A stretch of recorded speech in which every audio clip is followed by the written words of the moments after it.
दोस्तों, स्वागत है आपका पंजाब में, जो एक एरिया वाइज छोटा पर बड़े दिल वालों का राज्य है। पंजाब और पंजाबी पूरे इंडिया के दिल की धड़कन है। पंजाब का नाम पंजाब इसलिए है क्योंकि यहाँ 5 बड़ी नदियां हैं: झेलम, चिनाब, ब्यास, जिसे बीस भी कहते हैं, रावी, सतलुज। मेरे लिए पंजाब इसलिए भी खास है क्योंकि मेरे एंसेस्टर्स की रूट्स पंजाब से हैं। मेरे डैड बाद में दिल्ली सेटल हो गए और मेरे एंसेस्टर्स पंजाब के छोटे से विलेज सुहाना से हैं। आप पंजाब टूर पे हो तो पहली चीज आपके दिमाग में आएगी कि वहाँ का घी, मक्खन, ऑयल, अमेजिंग खाना और लाजवाब लस्सी। तो डेफिनेटली आप पंजाब टूर पे जरूरत से ज्यादा कैलोरीज खाने वाले हैं। क्योंकि मेरे लिए खाने को ना कहना नामुमकिन है, मैं प्रिपेयर्ड था कि भाई इस पंजाब के टूर पे कम से कम 10-20 पाउंड का वजन तो बढ़ना ही है। तो मैं जब आपको पंजाब का वर्चुअल टूर पे ले जा रहा हूँ, तब हम पंजाब की मेजर सिटीज कवर करने वाले हैं, जैसे कि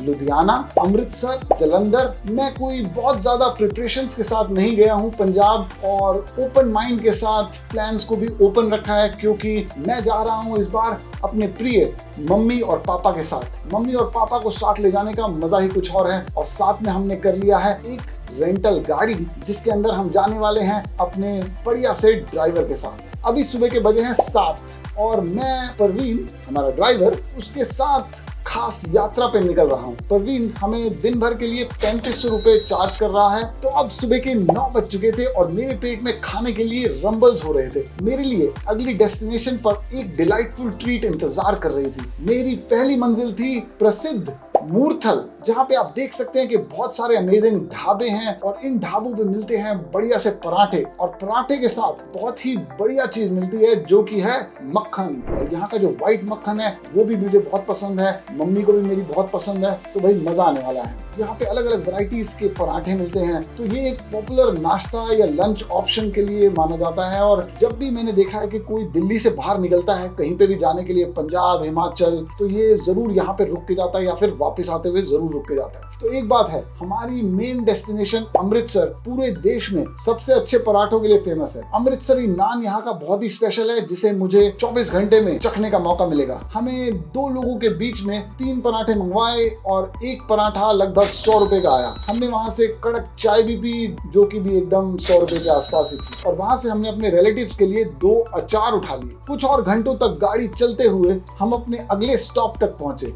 एक शहर जिसका नाम अंबाला था। यहाँ मैंने अपनी आंटी से मुलाकात की, जो अपनी एल्डरली बहन का ध्यान रख रही थी, और उनकी सिस्टर डिसेबल्ड भी थी।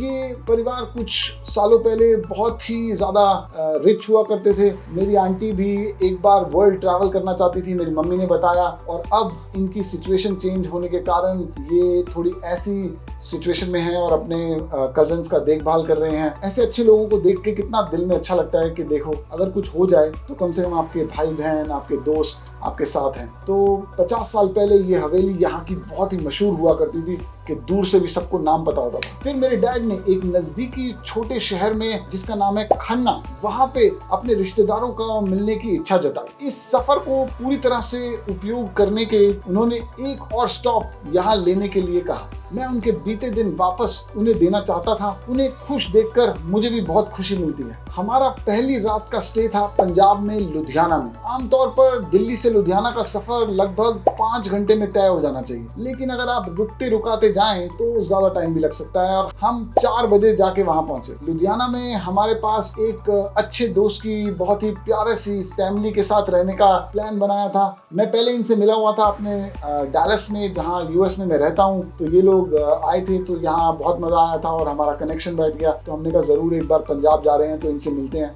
ये परिवार हमें अपने ट्रेडिशनल घर में, जो कि 1970s का बना हुआ है, बहुत ही पॉश एरिया के अंदर, मेरे अंकल ने हमारे ड्राइवर के लिए लुधियाना में एक बजट होटल भी अरेंज करा दिया, ताकि वो अगले दिन ड्राइव करने में ठीक से जाग सके। फिर मेरे अंकल ने हमें एक फेमस रेस्टोरेंट चेन है यहाँ की, बाबा चिकन। बाबा चिकन बहुत ही मशहूर है, क्या बढ़िया बटर चिकन मिलता है यहाँ पे। वहाँ पर मोस्टली नॉनवेज आइटम्स एकदम ज्यादा मशहूर रहती हैं। तो हमने जो ये बटर चिकन लिया, वहाँ से लेके हम आ गए घर। मेरे यहाँ का स्टे सच में जादुई था। रात के लेट नाइट की बातों से लेकर लजीज खाने तक, हर पल इस परिवार के साथ बहुत ही शानदार और यादगार था। ये यादें अब मेरे दिल में बस गई हैं और मैं एक दिन दोबारा अनुभव करने के लिए बेसब्री से इंतजार कर रहा हूँ। हम लगभग 8 बजे निकल गए। जाने से पहले मन में कुछ डाउट थे। रिलीजियस जगह है अमृतसर, ज्यादा कुछ करने को होगा या नहीं, अकोमोडेशन अच्छा लगेगा कि नहीं, खाना कैसा होगा, मैं ड्रोन उड़ा पाऊंगा कि नहीं। जिस भी मैं जब नई जगह पे जा रहा होता हूँ मुझे थोड़ी सी एंग्जाइटी तो होती है। खासकर अब पेरेंट्स के साथ जा रहा था तो मुझे लगा कि यार कंसर्न ना हो जाए कुछ पेरेंट्स को, उनके कंफर्ट को लेकर मैं बहुत ही ज्यादा इंपॉर्टेंस देता हूँ। हम अमृतसर संडे और मंडे को रुकने वाले थे और मुझे कुछ आइडिया नहीं था कि गोल्डन टेम्पल के अलावा यहाँ पे एक्सप्लोर करने को और क्या क्या है। चलिए आके देखते हैं। हम अमृतसर लगभग सुबह के 11 बजे पहुंच गए और पहुंचने के बाद हमारे पहला टारगेट था कि भाई अकोमोडेशन फाइनल कर ली जाए। मेरी रिसर्च के मुताबिक ताज स्वर्णा था जो कि काफी अच्छा होटल है और एक दो और अच्छी जगहें भी थी, लेकिन मेरे पापा यहाँ पे पहले आ चुके हैं और उन्होंने कहा बेटा लास्ट टाइम जब हम यहाँ रुके थे एकदम साथ में जलियांवाला बाग था, सामने चलने की जगह थी, एकदम रौनक लगी होती थी। उस होटल का नाम था अभी इन। तो मेरे पापा यहाँ क्योंकि रुके हुए थे, इन्होंने कहा चलो एक बार इनसे पूछ भी लेते हैं। अब मैं जब रूम देखने गया तो मुझे कोई इतना खास नहीं लगा, लेकिन मुझे लगता है कि पापा की मर्जी थी कि वहां रुक जाएं, तो मैंने कहा चलिए फिर आप खुश तो मैं भी खुश। साथ में ये रूम हमें मिला बहुत ही सस्ता, लाइक 1750 रुपए में, और उन्होंने उसमें एक्स्ट्रा बेडिंग मेरे लिए दे भी दिया। तो भाई इससे बढ़िया आप क्या लोगे, कम से कम बहुत ही बढ़िया डील थी। होटल पहुंचने के बाद मॉम ने सोचा कि थोड़ा रेस्ट कर लूं क्योंकि अब सफर वगैरह करके आए हैं, और पापा को लगी थी भूख और हमने ब्रेकफास्ट भी स्किप कर दिया था। तो पापा ने बोला कि चलो भाई मैं तो लंच के लिए जा रहा हूँ, और मैं और प्रवीण पापा के साथ ही चले गए। तो पापा ने कहा कि यार तुम्हें एक बढ़िया सी जगह दिखाता हूँ, और यहाँ पे बहुत लाइनें लगी होती हैं सुबह सुबह में, फूड व्लॉगर्स भी बहुत सारे इसके बारे में बात कर चुके हैं। तो मैंने कहा चलिए फिर इस जगह। तो यहाँ पे जाके हमने खाया Amritsari kulcha. Oh my God क्या बढ़िया था। अमृतसरी कुलचे के बारे में आपने जरूर सुना होगा। हमने डिसाइड किया कि हम भाई कुलवंत सिंह कुलचे वाले के पास ही जाएंगे, जो पापा ने रेकमेंड करा कि भाई होल इन द वॉल की तरह बढ़िया सी जगह है। वो उसके फ्लेवर्स, उसके मसाले और एक्स्ट्रा बटर, हमारी टेस्ट बड्स तो बस मस्त एकदम झूम गई। तो ये तो आपने सुना होगा कि पंजाब के हर ट्रिप पंजाबी लस्सी के बिना अधूरा है, और हम नहीं चाहते थे कि हम लस्सी स्किप कर दें। कुलचे के तुरंत बाद हम लस्सी की ओर बढ़ गए। और अगर आप ये जानना चाहते हैं कि पंजाबी लस्सी सबसे अच्छी कहाँ मिलती है, तो मैं आपको बताता हूँ। पंजाब के हर कोने में अच्छी लस्सी मिलती है भाई। अब अगर आप मुझे बताएं कि इतने खाने और लस्सी के बाद कोई नींद को रोक दे, तो नहीं भैया। उसके बाद हम आराम से अमृतसरी कुलचा और लस्सी पी के हम तुरंत होटल गए और थोड़ी देर हमने आराम किया। थोड़ी पर्सनल रिसर्च और होटल के स्टाफ को पूछने के बाद हमें पता चला कि यहाँ पे गोल्डन टेम्पल के अलावा भी बहुत सारी अमेजिंग चीजें हैं करने और देखने को। हमने डिसाइड किया कि हम उस दिन जाएंगे वाघा बॉर्डर। वाघा बॉर्डर अमृतसर से सिर्फ 30 किलोमीटर दूर है। वहां हम इंडिया पाकिस्तान के खट्टे मीठे रिश्ते को यूनिटी के रूप में देख सकते हैं। जवानों का जोश, बीएसएफ के ऑफिसर्स की मार्च, फ्लैग होइस्टिंग सेरेमनी, सब कुछ वहां आपके अंदर अलग सी देश प्रेम की भावना को पैदा कर देता है। ये सेरेमनी वाघा बॉर्डर पर रोज शाम 5:15 पर शुरू होती है और ये चलती है 6 बजे तक। हमें कहा गया था कि हम कम से कम 1 घंटे पहले पहुंचे और हमें अंदर कुछ भी ले जाने नहीं दिया जाएगा, तो अपने बैग्स और सब चीजों को गाड़ी में ही रख के जाना होता है। सेरेमनी बीएसएफ के जवानों की ग्रैंड एंट्री से शुरू होती है। अपने अपने यूनिफॉर्म्स में जवान एक दूसरे से कदम मिलाकर आगे बढ़ रहे थे। उनके शूज की एक आवाज उनका अटमोस्ट डिसिप्लिन दर्शा रहा था। इस सेरेमनी का हाईलाइट ऑब्वियसली फ्लैग होस्टिंग था, जिसे कि बीएसएफ के कमांडर और पाकिस्तानी सोल्जर ने एक फॉर्मल रूप में एक दूसरे को ग्रीट किया, और उससे ये महसूस हुआ कि दोनों देशों में चले कितनी भी दुश्मनी, पर एक दूसरे की आर्मी और डिसिप्लिन को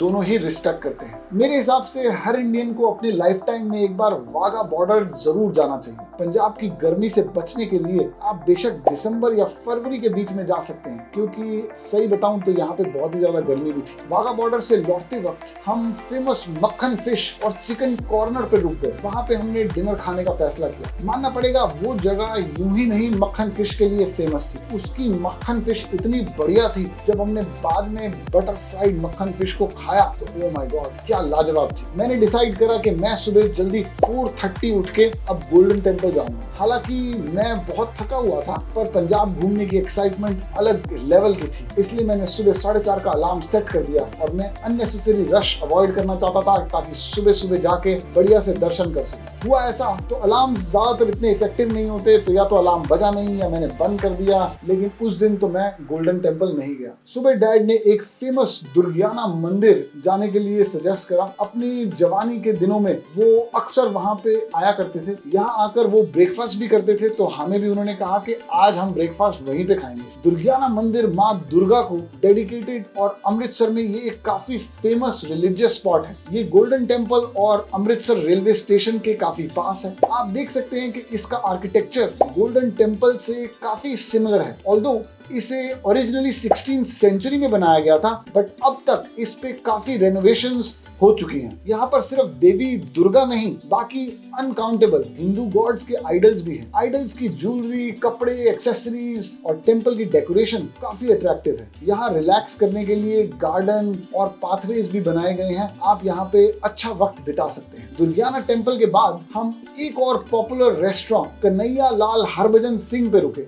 ये जगह अपने घी में बनाए जाने वाले ऑथेंटिक पंजाबी डिशेस के लिए काफी फेमस है। मैं समझता हूँ कि अगर आप पंजाब के खाने को मानते हैं तो आपका भी फेवरेट खाना होगा छोले भटूरे। हमारे यहाँ पे वेडनेसडे को शाम को बुद्ध बाजार से छोले भटूरे आते हैं और संडे को सुबह ब्रेकफास्ट में पनीर वाले छोले भटूरे आते हैं रानी बाग की मार्केट से। बहुत ही बढ़िया होते हैं। पंजाबियों के लिए ये काफी पॉपुलर लंच ऑप्शन है और मेरे लिए ये दुर्गियाना मंदिर के पास सबसे बढ़िया चीज थी। उसके बाद हम एक और फैसिनेटिंग मंदिर मिला, जय महादेवी मंदिर। ये मंदिर एक बहुत ही इंटरेस्टिंग गुफा की शेप में बनाया गया है। आप कह सकते हैं कि फेमस वैष्णो देवी टेम्पल से इंस्पायर हुआ होगा, हमें ऐसा लगा, लेकिन ऐसा था नहीं। इस गुफा के अंदर जाके हिंदू गॉड एंड गॉडेस के आइडल्स को देखकर लगा कि इंडिया में वास्तव में मल्टीपल गॉड्स हैं, जिसे कहते हैं पॉलीथीज्म। क्योंकि अगर आप बाहर के देशों में देखो तो किसी एक गॉड को मानते हैं और कहते हैं कि भाई यही हमारा गॉड है, और अगर आप किसी और को मानते हो तो नहीं, तुम हमारे रिलीजन के नहीं हो। बट हमारे यहाँ पे हिंदुइज्म में कितने सारे भगवान होते हैं, जिसको जो पसंद आए। कोई हनुमान जी को मानता है, कोई शेरावाली माता को मानता है, साउथ के अलग तरह के भगवान होते हैं। और इस मंदिर में हर तरह के भगवान थे, अलग अलग स्टॉल लगा रखे थे उन्होंने, अलग अलग भगवानों के मूर्ति, ये वो सब बहुत ही अच्छा था। इन्होंने काफी बढ़िया बना रखा था। पंजाब के फोर्ट्स यानी किले भी यहाँ के बहुत ही फेमस हैं। नेक्स्ट हमने अमृतसर का एक बहुत ही पुराना और इंटरेस्टिंग फोर्ट देखने गए। वहाँ गाइड ने हमें जो फैक्ट्स बताए वो यकीन करने में बहुत ही मुश्किल थे। नेक्स्ट अमृतसर की डेस्टिनेशन बहुत ही पॉपुलर जलियांवाला बाग थी। आई एम श्योर आप सभी ने इसके बारे में हिस्ट्री बुक्स में जरूर पढ़ा होगा। इंडिया के फ्रीडम में बहुत सारे इंसिडेंट्स इंपॉर्टेंट थे और सिग्निफिकेंट भी। जलियांवाला बाग मैसेकर भी उन्हीं में से एक है। एक बहुत ही पीसफुल गैदरिंग 13 अप्रैल 1919 को हो रही थी और गैदरिंग दिस अप्रैल 13, 1919 को, पर वो डेट हिस्ट्री में एंटर हो गई क्योंकि उस दिन जनरल डायर के अंडर ब्रिटिश ट्रूप ने अनआर्म्ड इंडियंस पर ओपन फायरिंग की, जिसमें काउंटलेस मासूम लोगों ने अपनी जान गवा दी। जलियांवाला बाग आज उन शहीदों को श्रद्धांजलि देने के लिए है और यहाँ आकर मुझे ऐसा लगा कि जैसे मैंने भी उन शहीदों को अपनी ओर से श्रद्धांजलि दे दी। मैं अगर आज का पूरा दिन समराइज करूं, शायद मैंने हजारों यादें इकट्ठा कर ली हैं। मेरी यादों को एडिट करके मैं आपको नहीं दिखाना चाहूंगा, शायद इसलिए वीडियो थोड़ा लंबा हो जाएगा।